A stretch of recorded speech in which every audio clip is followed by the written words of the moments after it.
আজকের এই ভিডিওটা আমার পুরো ভিডিওটা নষ্ট এই দেখো গাইস আমাদের গরিবের চেরি ব্লসম তোমরা দেখো গাইস কিভাবে ইগনোর করতেছে আমাকে মনে হচ্ছে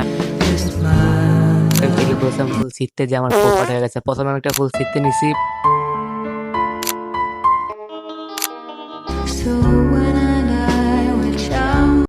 hello everyone welcome back to my YouTube channel a day in my village একটা ব্লগ নিয়ে এসে পড়েছি আমি আমি সেদিন ঘুম থেকে উঠে দরজা খোলা শুরু করে দিয়েছিলাম ভাবছিলাম দরজাটা খুলে একটা অ্যাস থেকে একটা ভিউ নিবো কিন্তু আমার সাথে তো পোপার্টি হয়ে গেলো দেখো জামা কাপড় দেখা যেতেছে পর আমি তাড়াতাড়ি করে ক্যামেরাটাকে উপরে নিয়ে নিলাম তারপর উপরের ভিউটা একটু সুন্দর ছিল দেখো তোমরা আমি শুরুতে কি ভিডিও অ্যাড করবো বুঝতে পারতেছিলাম না তারপর আমি এখানে একটা ভিডিও করতে গেলাম পরে দেখি এই জায়গাটা অনেক ভয়ঙ্কর লাগতেছে তোমাদের কেমন লাগতেছে বলো তো আমার কাছে একটা হরর হরর ভাইব দিতেছে মনে হচ্ছে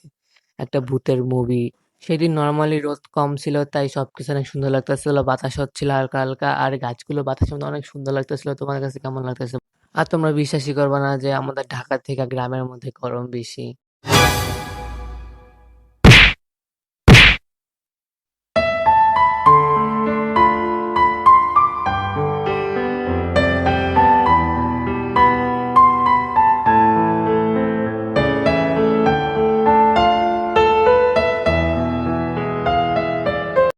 আমরা যখন গেছিলাম তখন সবেমাত্র গাছের জামগুলো পাকা শুরু হয়েছিল আর আমরা আস্তে আস্তে আবার জামগুলো পাকা শেষ হয়ে গেছে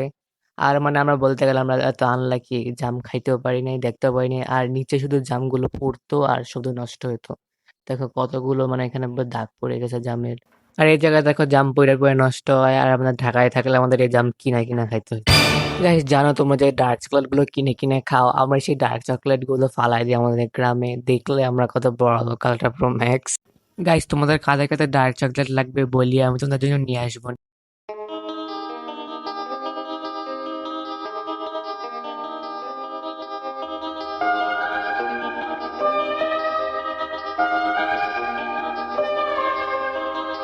If you dance, I'll dance. And if you don't, I'll dance anyway. Give me. আর এখানে দেখো হাঁসগুলো নদীর মধ্যে ঘুরতেছিল কত সুন্দর লাগতেছিল আর একটা সুন্দর হাওয়া আসতেছিল আর আমি এটা ভিডিও করছি তারপর আমি এখানে কিছু জাম্বুরার ভিডিও করতেছিলাম কিন্তু আমার ক্যামেরা কোয়ালিটি এত বাজে কিছু বোঝা যাচ্ছিল না তোমরা যে গাছ দেখতে পাচ্ছ এটা হচ্ছে একটা আম গাছ এই আম গাছের মধ্যে অনেকগুলো আম আছে আর আম গাছের মধ্যে তো আমি থাকি আচ্ছা যেটা বলতেছিলাম এই আম গাছের মধ্যে অনেকগুলো আম আছে আমগুলো আছে না বাতাস আসলে ঠাস করে পড়ে যায় আর সবাই ঘর থেকে দৌড়ায় সেই আমগুলো টুকায় আমার কাছে দেখতে জিনিসটা এত ফানি লাগে মনে হচ্ছে এখানে ফ্রিতেই তো আম পাতাছে তাহলে মজাই তো লাগে দেখ এই দেখো গাইস আমাদের গরিবের চেরি ব্লসম তোমরা কখনো দেখছো পার্পল কালারের চেরি ব্লসম আর আমি এখানে চেরি ব্লসম ফুল ছিটতে যে আমার পোপাট হয়ে গেছে প্রথমে আমি একটা ফুল ছিটতে নিছি পুরো ফুলটাই নষ্ট হয়ে গেছে পুরো আরেকটা ফুল ছিটতে নিছি সাকসেসফুল ওটা ছিটতে পারছিলাম এই দেখো আমি চেরি ব্লসমের ভিডিও করতে করতে কাকে দেখে ফেলছি আমার বন্ধু এখানে কি করতেছে আমি তো বুঝতে পারতেছি না আমার পিছে পিছে ঘুরে চলে আসছে আর ও আমাকে যেভাবে ইগনোর করতেছে তারপর জানতে পারলাম ও আমার বন্ধু না ও হচ্ছে একটা মিসেস ওর নাকি 2 মাসের বাচ্চাও আছে পেটের মধ্যে ইউ দেখো গাইস কিভাবে ইগনোর করতেছে আমাকে মনে হচ্ছে আমি ওর এক্স লাগি তারপর আমি ওকে ইগনোর করে চলে গেছি ঘুরতে তারপর দেখো এই জায়গাটা কত সুন্দর এখানে একটা ব্রিজ আছে আমাদের ব্রিজটা আর নদীটা এত সুন্দর কম্বিনেশন লাগতেছিল দুটো একসাথে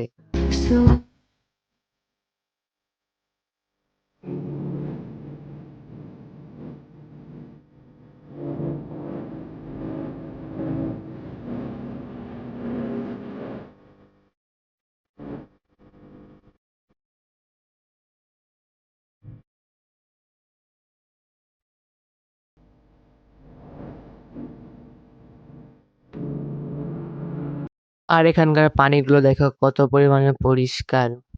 আর নদীর ওই পাশে আরেকটা গ্রাম আছে ওই গ্রামের মধ্যে আমি জুম করার ট্রাই করতেছিলাম দেখতেছিলাম কাদের পাশে কি করতেছে তারপর এখানে আমাদের আমসত্ত্ব শুকিয়ে যেতেছিল তাই আমি এটা ওখানে ক্লিপ দিয়েছিলাম আমসত্ত্ব কি তোমরা জানো তো আমার মনে হয় যারা জানো না তাদেরকে বলতেছি আমগুলোকে আমের রস বের করে তারপরে কিভাবে জানি কি করে তারপর এটা শুকায় তারপর এটা হয় জামসত্ত্ব আমি জানি তোমরা কিছু বুঝতে পারো না আমিও বুঝতে পারতাছি না আমি কি কইতাছি না কইতাছি তারপর আমাদের এখানে ধান শুকাইতে দিছিল তারপর এটাও আমি একটুখানি ক্লিপ নিলাম মানে এই সময় সবাই ধান শুকাইতে দেয় আর আমার খাইতে দেওয়ার কোনো কাম নাই তাই আমি ধানগুলো হাতানো শুরু করে দিছি তারপর আমি আর আমার পিচ্ছি কাজিন করে নিয়ে আম পাড়তে চলে গেছি একটা জঙ্গল গাইস জানো আমার সব কাজিন গুলো না আমার বয়স থেকে অনেক ছোট ছোট পিচ্ছি পিচ্ছি তোমাদেরও কিরকম কাজিন গুলা তোমার থেকে বয়স অনেক ছোট ছোট তারপর যা দেখতেছি বেশিরভাগ আমি হচ্ছে পাকা কিন্তু দুইটা আম পাইছি কাঁচা তারপরে আমার বোন বললো এটা যে আমরা মাখা বানাই তারপর বললাম আচ্ছা আমি শুধু আমগুলা পাড়তে হেল্প করছি, পারিও নাই। তারপর আমটা মাখা-চাখা সবকিছু আমার বোনই করছে। All credit goes to my sister. তারপর এখানেও আমি সবকিছু একটুখানি ক্লিপ নিয়েছিলাম আম মাখাটার।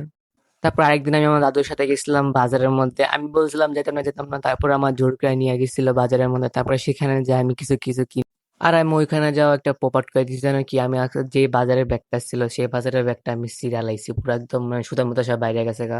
তারপর আমার এটাই কষ্ট করে নিয়ে আসতে হয়েছে। তারপর আমরা অটোতে আসার সময় একটুখানি ক্লিপ দিয়েছিলাম দেখো। তারপরে ক্লিপ নেওয়ার সময় এই অটো আঙ্কেল এমন হাত দেওয়া শুরু করে দিয়েছে আমার ভিডিওর। আজ এই ভিডিওটা আমার পুরো ভিডিওটা নষ্ট করে দিল দেখো তোমরা। আর আমি কিছু করলে এইসব ফালতু জিনিস না হলে তো হবেই না। আমার সাথে তো এরকম বড় ছোট প্রপার হতেই থাকবে। তাহলে আজকে ভিডিওটা এইভাবে শেষ করে দিচ্ছি। See you soon, take care, by.